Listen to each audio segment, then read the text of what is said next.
IPL এর result যা হয় হোক, আমার ফেভারিট টিম চ্যাম্পিয়ন্স হোক না হোক, হায়দ্রাবাদ যেন এইভাবে ফাইনালে গিয়ে হারে, এইটাই আমার এবারে আইপিএল এর একমাত্র ডিজায়ার, একমাত্র expectation.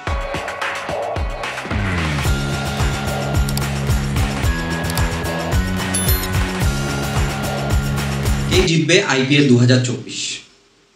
Who will win IPL 2024? Rajasthan Royals, Kolkata night Riders, Sunrisers Hyderabad, Chennai super Kings, Delhi Capitals, Lucknow super giants.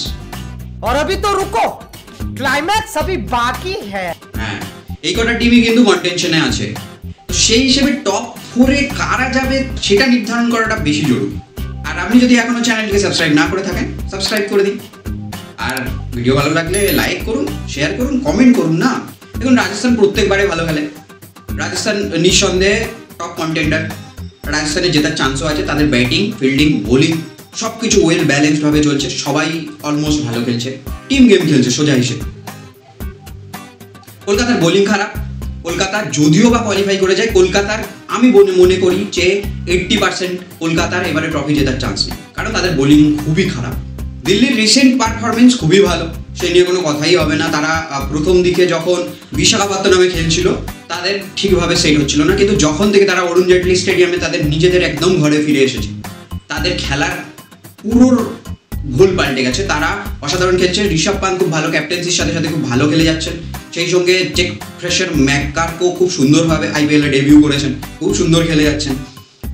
David Warner চোটে আছেন। ডেভিড ওয়ার্নার যখন ফিরবেন তখন টিম আরও স্ট্রং হয়ে যাবে।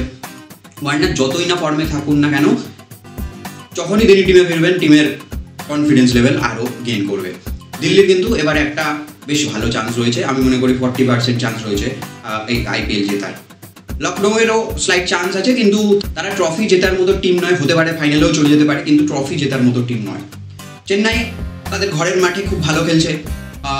অ্যাওয়ে ম্যাচগুলোতে অতটাও ভালো পারফরমেন্স দেখাতে পারছে না, কিন্তু চেন্নাইয়ের যাওয়ার একটা বড় চান্স রয়েছে। সব থেকে ইম্পর্টেন্ট হলো সানরাইজার্স হায়দ্রাবাদ, কারণ এই SRH-কে নিয়ে কিন্তু অনেক মিম হয়েছে। আপনারা মোড়নকে নিয়ে মিম করেছেন। তারা তাদের প্রচুর পার্স দিয়ে বড় বড় প্লেয়ার কিনেছে, বড় বড় ইন্টারন্যাশনাল প্লেয়ার কিনেছে। তারা যা খুশি তাই করেছে, মানে জাস্ট অকশনটাকে রীতিমতো ডমিনেট করেছিল। শেষে এমন পজিশন হয়ে গেছে যে কোন প্লেয়ারকে খেলাবে আর কোন প্লেয়ারকে বেঞ্চে বসাবে সেটাই বুঝতে পারছি না। যাই হোক, তাদের ব্যাটিং কিন্তু মারাত্মক। তারা খুব ভালো ক্লিক করেছে, অলরেডি 3টে 250+ স্কোর করেই দিয়েছে। কিন্তু একটু ভালো করে যদি অবজার্ভ করে দেখেন তাহলে কিন্তু তারা একদম একটা সাউথ আফ্রিকান টিমের মতো হয়েছে। অলরেডি 4টে সাউথ আফ্রিকান প্লেয়ারই রয়েছে তাদের টিমে, যেমন Henry Klaasen, Aiden Markram, Marco Jansen, Glenn Phillips, 4টে সাউথ আফ্রিকান প্লেয়ার্স। তো সাউথ আফ্রিকান টিমের সাথে কি হয়েছিল আপনারা খুব ভালো করেই জানেন। যখনই ফার্স্ট ব্যাটিং করছিল প্রচুর রান স্কোর করছিল, জিতে যাচ্ছিল ম্যাচ। যখনই চেস করতে আসছে তখনই যাচ্ছে হেরে। এটাই মজা সানরাইজার্স হায়দ্রাবাদ টিম। তো সেই হিসেবে দেখতে গেলে একটা প্রবলেম তো রয়েছে হায়দ্রাবাদের। তবে পার্সোনালি আমি চাই হায়দ্রাবাদ ফাইনালে যাক, হায়দ্রাবাদ টপ 2-তে থাকুক, হায়দ্রাবাদ কোয়ালিফায়ার 1-এ খুব ভালোভাবে জিতে ফাইনালে চলে যাক, এমনকি ফাইনালে গিয়ে 250 স্কোরও করুক। ট্রাভিস হেড ভালো খেলুক, কিন্তু এরকম যেন হয় 1 রানে বা 1 উইকেটে হেরে যায় সানরাইজার্স হায়দ্রাবাদ। আর তখনই প্যাট কামিন্স বুঝবে কত ধানে কত চাল। তখনই প্যাট কামিন্সের মজাটা দেখানো হবে যে পুরো টুর্নামেন্ট ডোমিনেট করে খেলে শেষমেশ হেরে যেতে ঠিক কেমন লাগে। সঙ্গে ট্রাভিস হেডও আছেন।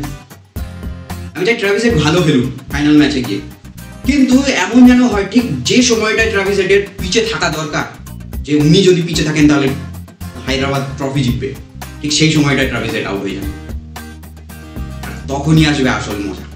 আইপিএল এর রেজাল্ট যা হয় হোক, আমার ফেভারিট টিম চ্যাম্পিয়ন্স হোক না হোক, আমার ফেভারিট টিম KKR, সেই ছোটবেলা থেকে সাপোর্ট করি। যাই হোক, KKR চ্যাম্পিয়ন্স হোক না হোক, হায়দ্রাবাদ যেন এইভাবে ফাইনালে গিয়ে হারে, এইটাই আমার এবারে আইপিএল এর একমাত্র ডিজায়ার, একমাত্র একমাত্র এক্সপেকটেশন। আপনারও কি সেম? আশা করছি আপনারও তাই হবে। আপনি যদি ভারতীয় ফ্যান হন তো অবশ্যই হবে। তাই কমেন্ট করে অবশ্যই জানান, কিন্তু কমেন্ট করুন না, কমেন্ট করে আপনাদের মতামত জানান। আপনারা বলুন যে কোন টিম এবার চ্যাম্পিয়ন্স হতে পারে, কোন 4টে টিম টপ 4-এ যাবে, সেগুলো কমেন্ট করে জানান। কমেন্ট যদি না করেন তাহলে কিভাবে হবে? আপনারা যদি না মতামত দেন, আপনারা যদি চ্যানেলকে সাপোর্ট না করেন, আর তবেই না মজা আসবে, তবেই না চ্যানেলে একটা ফ্যামিলি বানাতে পারবো আমরা।